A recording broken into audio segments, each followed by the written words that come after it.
All right, guys. I don't want to say too much to start the Zoom today because we've got a very special guest coming up. But I've got some milestones to announce. 50th game this week for Austin Majalko, all field umpires. 100th game to Adrian Truan. 200th game to Paul Smitherin. And we've got a first Divi 1 gamer, last one for the year. So well done to Chris Lambert for performing really well. I can see him online. I haven't What I do? It'll be a nice surprise for you. What I do? You're doing your first Divi 1 this week, mate. Oh, thanks. Yeah, well done. This week we've got at training final skill drill session for first and second year umpires. So if you're in that group, just bring a whistle. Women's prelim final start this week. You'll need a ticket to get in, otherwise you'll get charged. So we'll be handing them out on Wednesday night. Umpires Association member list will be sent out with the coaching notes. There's a special offer for the presentation dinner, which I'll include in the coaching notes. If you want to stay at the Playford Hotel, they're giving a discount for those that want to take up on the offer. You can also book your tickets online if you haven't yet done so through the website. But as I said, I don't want to spend too much time talking through other stuff this week. We're very fortunate to have a special guest week. I was actually looking at the Zoom meeting from a year ago. It was on the 15th of last month, so it's 12 months tomorrow. And he's been kind enough to join us. We spent so much time, me asking him questions last year that we didn't really give you guys a chance to ask him much. So I'll ask a couple, but I will open it up to the group tonight. Talking about Matt Stevic, just to run through a couple of stats on his amazing umpire career. He started his first AFL game back in 2004. Since then, he's gone on to umpire 11 AFL Grand Finals. 10 AFL Grand Finals, 10 of the last 11, including the last 9 in a row, which is just an amazing feat. He's umpired over 450 games. He'd probably be able to tell you exactly how many. But that record of 10 AFL Grand Finals is equal with Jack Elder for the most Grand Finals in VFL, AFL history. So, I can't really say too much more about how lucky we are to have him on the line. Matt Stevic, if you could unmute yourself, mate, and thank you once again for coming and sharing your thoughts with us. Thanks for having me on. Look, really enjoyed last year. It's peak hour at this household with a 3.5-year-old and a 22-month-old. So this is very peaceful. So I'm looking forward to it. So any questions? Would love to answer. And I'm here to share my thoughts and views on anything you guys and girls would like. Excellent. Well, before I open up to everyone else, I'll ask a couple. The 4 umpire system, that's new since we spoke last year. How have you found it this year? It's better for the old blokes. It's interesting, before we actually tried it, we've tried it a few times over, maybe the last 5 years, but really never sort of honed a system to sort of say, okay, this is it. Let's go forward with that. So we trialed it a lot over the pre-season. For the members online tonight, physically we're doing about 40% less in terms of kilometres. We're doing about 40% less in terms of speed running. Free kicks haven't changed too much. And look, we're tweaking it. It's still really early days. In the main, it's worked pretty well.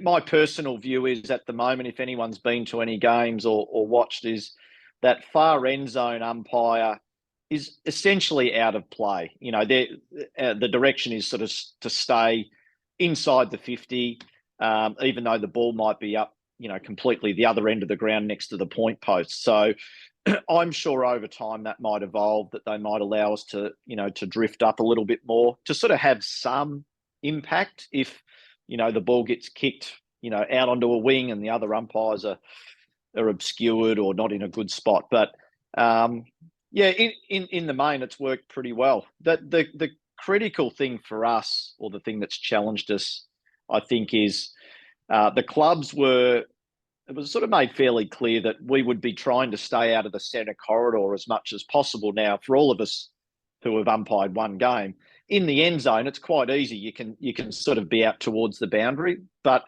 across the middle of the ground, just imagine if we were always outside of play, the ball still goes, around the wings or out near the boundary. So we tried our positioning outside of play in the preseason, and we found as though at times we almost needed to jump the fence and go 10 rows back to, get a view of the contest, which is just silly and not practical. So we're now inside play, which is sort of we always have been, but clubs are always looking to try and exploit that centre corridor. So we've got to be mindful of our position there.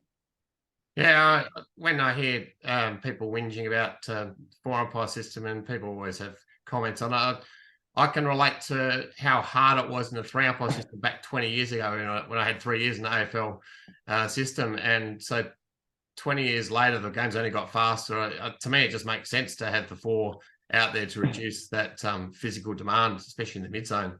So I guess the other thing that that has people comment on is, well, there are four of them out there. Why are they still making mistakes? You're never going to eliminate mistakes, are you? At the end of the day,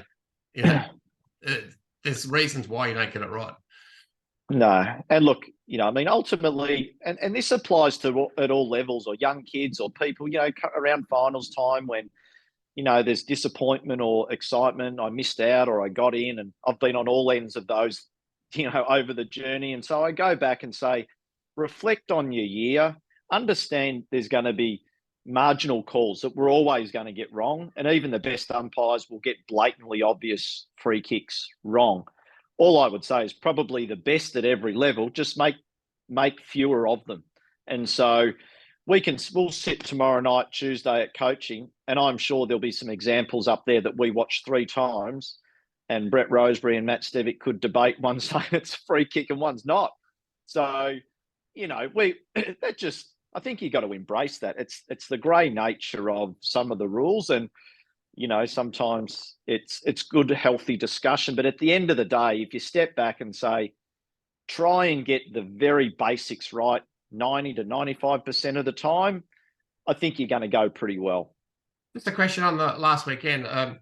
We'll get on to you in a minute. I know you're not umpiring currently, but I assume you're watching a fair bit of footy. The big talking point from the game on Friday night was the couple of boundary umpiring calls. One of which I think the boundary umpire probably got right because he was in a better position than the camera. But the one where they've admitted it was a mistake, that the handball outside the boundary line, do you know if that's a boundary umpiring mistake or a field umpiring mistake? To me, that was a really unusual circumstance. Yeah, it was. And I think, if we take out the AFL league, if we just put our umpiring hats on and we say, well, at any game, what do the fans or the players want? And ultimately, we and the clubs and the coaches would say, we want the right outcome. I don't care whether it's Matt Stevic, the boundary, or the field, or whoever. It's a collaboration between the umpires, and hopefully, we get the right result. Now, we know, us umpires, that there are obviously responsibilities for the goalies, the boundaries, and the fieldies. So, I'm not going to blow my whistle for an out on the full or a, out of bounds, because clearly they're generally in a better spot and that's their job. In this case, Friday night, and look, we've been coached. If anyone's watched a bit of footy, there's more and more teams, when a player marks deep in the pocket, they're trying to get one of their good players who loves to snap. Cameron, Finlayson, we saw a few others from different teams. So they're trying to exploit. Someone takes a mark, they're hovering inside the protected area, and they're waiting to receive a quick handball so they can snap and hopefully kick a goal.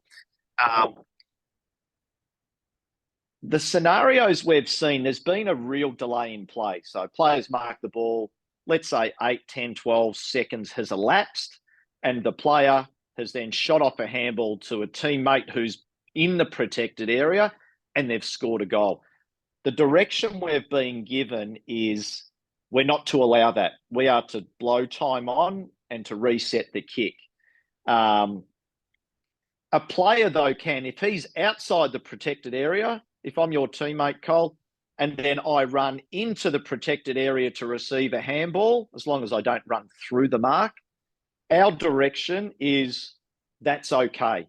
You just can't be in the area to start with to receive a handball to then kick it. Now, this scenario Friday night there wasn't a long delay, and we're going to unpack it, I'm sure, tomorrow night. But my interpretation of that is there was enough of a delay by Close. He's marked the ball. It wasn't a continuous sort of motion where he's marked it, taken 3 steps, handball to Cameron, swung around and kicked the goal. Of which case, let's say he received the handball just inside of play and it was continuous. I reckon we would say we allow that. Mark, it's all sort of simultaneous, it's continuous flow. But I think in this scenario, and I haven't had the definitive answer in the media from the AFL is it needed to be a throw-in. But I think the direction for the field umpires is, or will be, we need to manage that. Close hasn't continuously played on, and Jeremy Cameron was right there. We need to blow time on and move Cameron out of the area. That's what I suspect we'll see.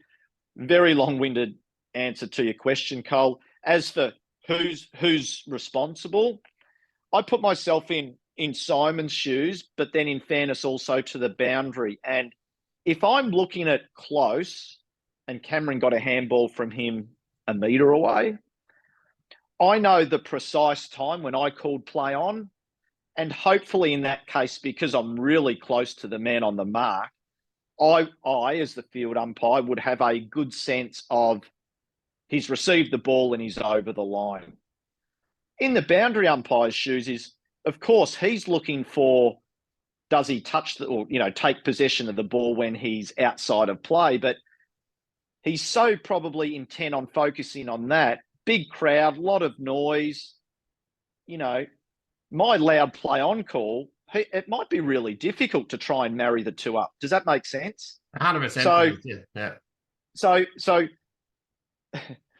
taken 4 minutes to half answer that. The bottom line is, my personal view is, I think it's probably a bit of responsibility for both, and take out the stuff I just said before. If he's clearly received it over the boundary, I'd hope to think umpiring, fieldy and boundary in that case, could have called it out of bounds.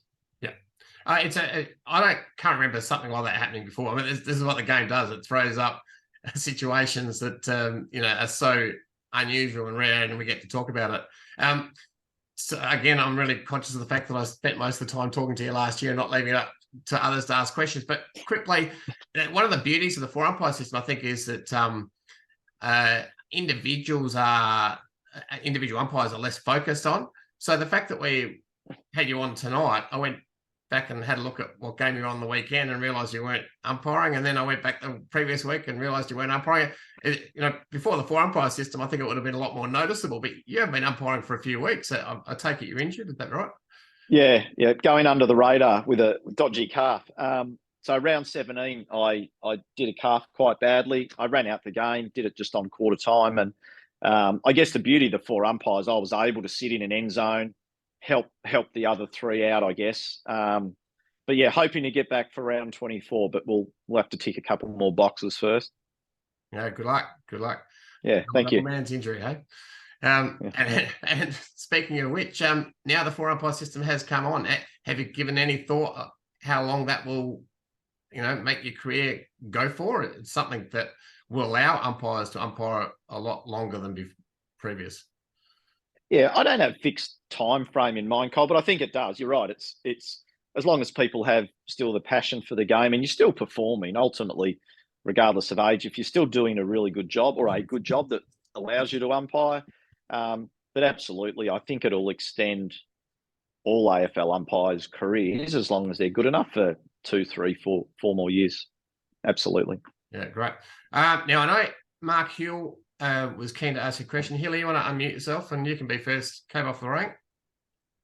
No, thanks, Colin. This is a very common question, Matt, something you've probably answered many times, and it features in most umpire profile questionnaires, and that is what are the characteristics do you think are needed to be a good umpire? I was just wondering if you could narrow it down to if you could just use one word to describe what you believe to be the most important attribute to being a good umpire. What would that word be?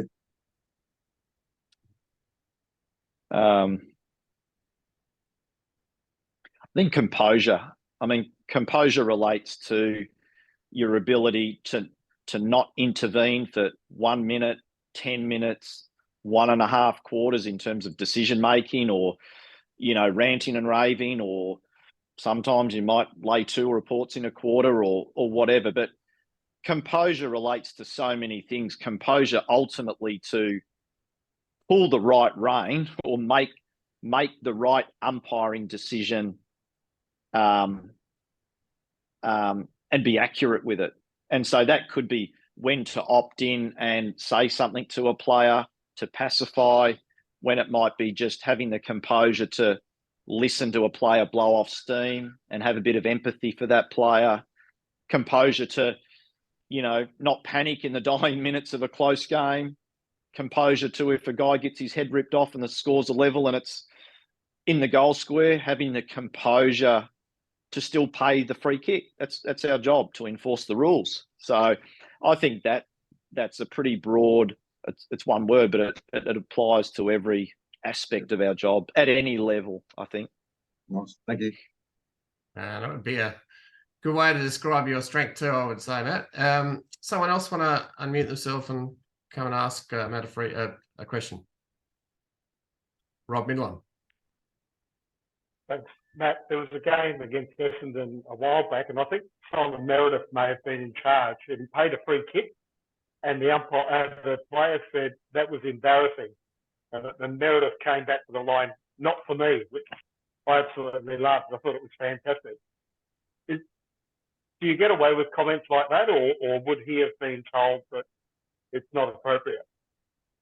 It's a good pickup. I mean, when I say good pickup, I think Channel 7 jumped on it pretty quick. But my personal view, no, he wasn't reprimanded or that was inappropriate. I think there's still room for that. I think it's a fine line when I think any time we as umpires are disrespectful, disparaging, trying to embarrass, I think we've got to be careful there. But I have to say, I thought the tone of it, the words he used in response to what the player said, my view was I thought it was entirely appropriate.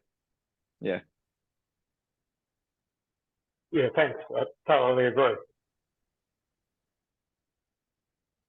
All right. I saw Andre unmute himself, and Andre doesn't go too many Zoom meetings without having something to say. So, Andre, here's your chance, mate. Yeah, thanks, Coles. Hey, mate. Congratulations on quite a outstanding career, mate. 10 out of 11 grand finals. So, just with that success, so this is for the up and coming umpires, who just want to make a career out of it. At what age and at what time did you see that you had a gift for this? When you felt confident, hey, I'm going to pursue this? Was it your physical attributes, your knowledge of the game? Maybe it was just your ability, like Razor Ray, to communicate with the players and have that personality. So, what was it for you, mate? Look, thanks for the question, Andre. I was really lucky coming through at a time. I had a wonderful coach or advisor in Shane Downey. He was the local copper at Leongatha, and he gave the young kids a great chance, but he was a great mentor. He had this ability to give you confidence, give you belief. I think back to when I was 14 doing my first sort of year of senior footy. I was 4'11". I was a decent runner, but I was very raw in umpiring, and I was a young kid. So to put me with, a very experienced senior umpire each week, to basically, throw their arms around me to make sure I was okay and could guide and get some coaching on field. And I was really lucky in that regard.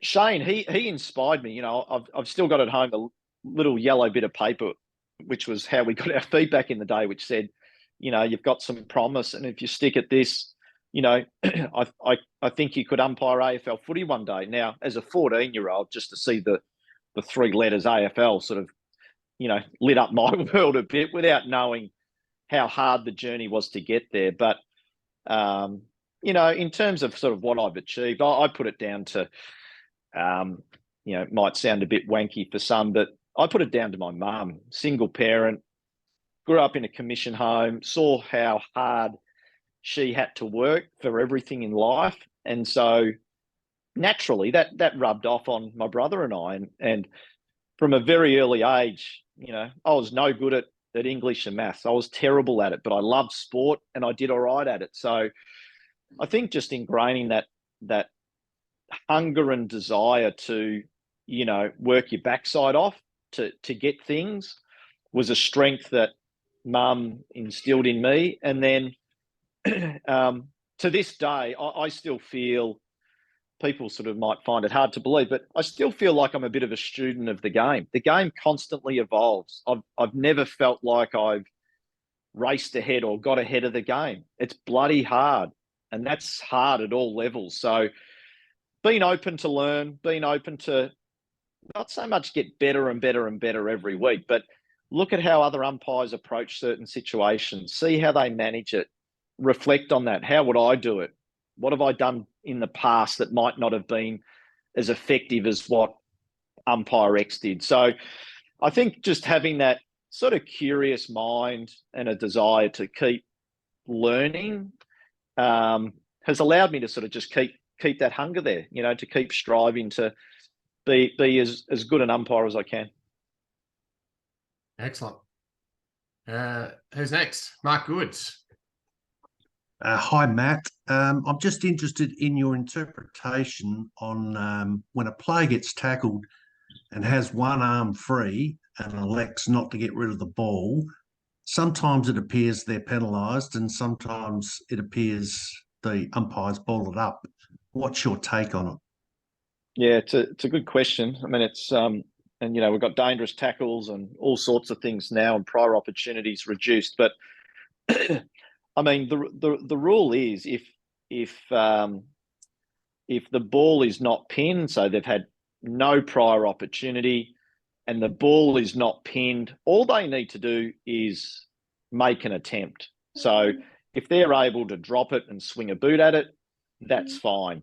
Now, I'll use a blatantly obvious example. If a player's just got one arm free, the other arm's pinned, and he just hugs it, you know, cuddles it, we would hope we hold off, and he still doesn't try and do anything, we would penalise that. The more challenging ones come when the arm's not pinned initially, but then the player gets tackled to ground and he's got one arm pinned, but the other arm still is free, but it's like he's sort of laying on the ball and the ball's sort of squashed to him on the ground. And look, we've made some errors in this area, and sometimes we've paid it and sometimes we haven't. But I guess if I put myself in the umpire's shoes, I'm trying to determine and go, well, if he's on the ground, one arm's pinned and one's not, can he, and this is the relevant question here too, is can he make an attempt? And if you're satisfied that he can't by reason that the ball's pinned underneath him and the guy's tackling him and it's a fair tackle, you'd ball it up in that instance. But as I've learned over the journey, teams have this thing called, you know, ball security. So they don't just want to release the ball willy-nilly. It's about stoppage or their game strategy and stuff like that. So the game and teams are constantly challenging us around getting that balance right. Thanks. Yeah. Now, if someone's unmuted themselves called Mum Dad, who is that? That's Dave Bales. Oh, Balesy, Yeah. one of our legendary umpires. Fire away, Balesy. Yeah. First of all, Matt, very good interpretations. Makes you a great umpire. And congratulations on all the other umpires with you. I've just got a question on the 4 umpire system. And does that have create any problems with a common interpretation? You know, like I know in the past, sometimes some umpires are hotter on, say, holding the ball than others, or in our competitions earlier that could have been a problem. But how do you get over the problem of having 4 guys and 4 different interpretations? Yeah, it's a challenge. You know, I mean, we could put 6 of us out there and we're still going to, one, as Colin says, not get everything right. And 2, there's going to be, 3 umps, 4 umps, a slight variation on occasions of, was that a fend or did he just sort of brace, of which is not a fend for a prior opportunity holding the ball scenario. So, look, it's, I think it's pie in the sky for us to think we're going to get complete and utter consistency across, the whole group and therefore the 4. But, I guess that's why it's so important that we regularly look at vision, we debate things, we see lots of different decisions across all decision-making areas. So you can, really try and hone in on what is and what isn't.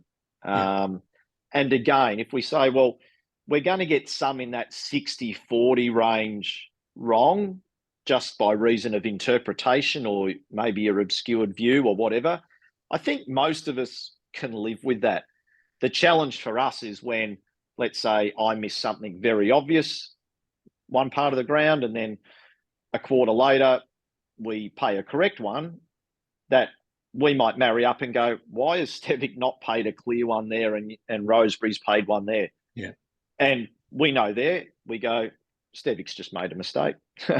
So, no, look, it's a constant challenge. And I guess the other thing is, with 4 now, our coaches, when they put our teams of 4 together, they want a bit of a spread. They don't want not Sean Ryan, he's finished now, but Rosebery, Stevic, Meredith, Donlan. They don't want to necessarily have 400 plus gamers together, because essentially it's about trying to get some balance across teams. And, we had 9 new umpires this year on our list. So, again, that adds, I've done a game this year where I've been umpiring with a guy doing his second game and a guy doing his 52nd and a guy doing his 300 plus. So, that challenge will never go away. And so it's just about us trying to apply the rules as consistently as we can. Yep. Thanks a lot for that. Good on you, Matt. Good luck. Pleasure. I'm going to jump in and ask a question, Matt. I was chatting with an umpire recently. He, for the first time in his career, he's been umpiring 5 or 6 years. There's one particular team, players, coach that have taken a personal dislike to him. So he's having to deal with, that and try not to take it personally, but he's finding that difficult. Have you ever in your career had that feeling where there's been a specific team or a coach or players that have individually really disliked you? And how have you dealt with it if that's the case? Not to my face, but I reckon. But, a very high profile example was the Ginnivan decision. We were coached around ducking, shrugging, et cetera, et cetera. Now, for those in umpiring that know, we just simply don't have the capacity, because ultimately we would be the ones suffering out of it, to not pay free kicks or not try and get a decision right because we don't like player X or we don't like the way a club plays or whatever. It's essentially, we get measured on every decision, and you know this, Cole, and it's in my interest. I want to try and get every one of those right. Now, some of those decisions that I get right, they ain't too popular out there, but it's not a popularity contest. But I use the Ginnivan example because, he, amongst probably 30 or 40 or 50 other players, at times use that technique. Drop at the knees, dark shrug, etc. And so that's really hard live to sort of see it. Essentially, the AFL wanted those actions and still want those actions to be, outed out of the game. They don't want players doing that. But the high tackle still exists, but there are these other elements that need to be considered. So look, that was a really tough week because ultimately it was, to give you guys here an insight, the coach at quarter time said to me on the day, great call. And we had a couple of big coaching sessions about it in the preceding weeks. My coach that night, Jennings, rang me and said, that was a great call, well done. by 12 o'clock the next day, I was having conversations with Dan Richardson and Michael Jennings saying it's now wrong. So, and look, to be fair to all parties, my personal view is I would love it that high's high, keep it simple, and players tackle below the shoulders. And if a player's good enough to do that or whatever, that's just my personal view. But I also understand where the AFL and the game is going to try and remove that behaviour, because it makes it adds another 4 or 5 elements to our decision-making ability. But that was tough. I think at the end of the day, you just need to, as I'm sure you all do, go out there and just try and get it right and take personalities out of it or teams or what sort of style they play. And if you do that, you can't go too far wrong. And we've got about 5 minutes left. Ben, one of our first-year umpires, has just unmuted himself. Ben, did you want to ask a question? Yeah, just a quick question, Matt. How do you deal, or do you ever feel pressured by you might be umpiring in front of 80,000 people with so many eyes watching you? How do you deal with that?